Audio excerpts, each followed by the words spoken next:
ಬದುಕಿಸ್ತಿರೋ ಸಾಯಿಸ್ತಿರೋ. ಬದುಕಿಸ್ಬೇಕನ್ನೋ ಇಚ್ಛೆ ಇದ್ರೆ ಒಳ್ಳೆ ನಿರ್ಧಾರಕ್ಕೆ ಬನ್ನಿ. ದಿನ ನರಳಿ ಸಾಯಿರಿ ಅಂತ ಹೇಳಿದ್ರೆ ನಾವು ಊರಿಗೆ ಹೋಗಲ್ಲ. ಹೇಳ್ತಾರೆ ನಮ್ಮ ಮೇಡಮ್ ಅವರು, ಡೆಂಗ್ಯೂ ಬಂದಿದೆ, ಮಳೆ ಜಾಸ್ತಿ ಬಂದಿದೆ, ಊರಿನ ಜನರನ್ನ ನೀವು ಕಾಪಾಡೋರು ಇಲ್ಲಿ ಕೂತ್ರೆ ನಮ್ಗೆ ಕಷ್ಟ ಆಗುತ್ತೆ. ಈ ಕಾಳಜಿ ಮೊದಲ ಇದ್ರೆ ನಾವು ಬರ್ತಿದ್ವಿ ಇಲ್ಲಿಗೆ.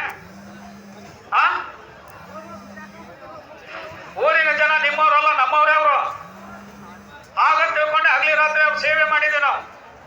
ಕೋವಿಡ್ ಸಂದರ್ಭದಲ್ಲಿ ನೀವೆಲ್ಲ ಜನರನ್ನು ಮನೆಯಲ್ಲಿಟ್ರಿ, ನಮ್ಮನ್ನ ಬೀದಿಯಲ್ಲಿಟ್ರಿ. ನೀವು 170 ಜನ ಕೋವಿಡ್ ಸಂದರ್ಭದಲ್ಲಿ ನಮ್ಮ ಸಹೋದ್ಯೋಗಿಗಳು ಸತ್ತೋದ್ರೆ ಅವ್ರ ಕುಟುಂಬಕ್ಕೆ ₹1 ರೊಕ್ಕ ಕೊಡೋ ಯೋಗ್ಯತೆ ಇಲ್ಲ ನಿಮ್ಗೆ. ಬೇರೆ ಇಲಾಖೆಯವರಿಗೆ ನೀವು 30,000 ರೂಪಾಯಿ ಕೊಟ್ರಿ. ಕೋವಿಡ್ ಬಂದ್ ಸತ್ನೋ, ಹೆಂಗ್ ಸತ್ನೋ, ಎಲ್ಲಿ ಸತ್ನೋ ಯಾವ್ದು ನೋಡ್ಲಿಲ್ಲ ನೀವು.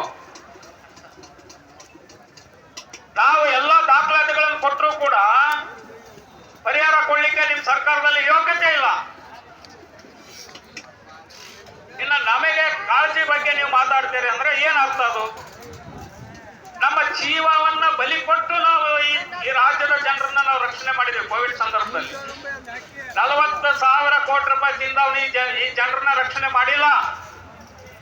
40 ರೂಪಾಯಿ ತಿಂದೇ ಇದ್ರು ನ್ಯಾಯವಾಗಿ ದುಡಿದು ನಮ್ಮ ಹಳ್ಳಿಯ ಜನರ ಪ್ರಾಣವನ್ನ ಕಾಪಾಡಿದ ಕೀರ್ತಿ ಇವತ್ತು ನಮ್ಗಿದೆ.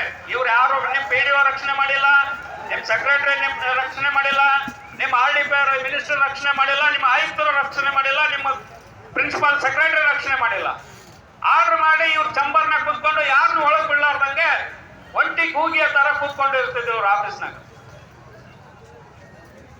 ನಾವು ಮನೆ ಭೇಟಿ ಕೊಡ್ಬೇಕು, ಅವ್ರ ಮನೆಗೆ ಊಟಕ್ಕೆ ಹೋಯ್ತು ನಾವು ಕೊಡ್ಬೇಕು, ಅವ್ರು ಏನಾದ್ರೂ ಸತ್ರೆ ಅವ್ರ ಹೆಣ ಸಹಿತ ನಾವು ಓದಿ ಇಡ್ಬೇಕು.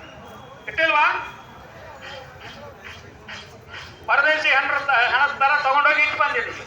ಬಟ್ ನಾವು ಬದುಕಿದೀವಪ್ಪ, ನಾವು ಸತ್ತಿಲ್ಲ. ಯಾರು ಭಯದಿಂದ ಒಳಗ್ ಕುಂತಾರ ಅವರೇ ಸಾಯ್ತಾರೆ, ಸತ್ತೋಗ್ರು.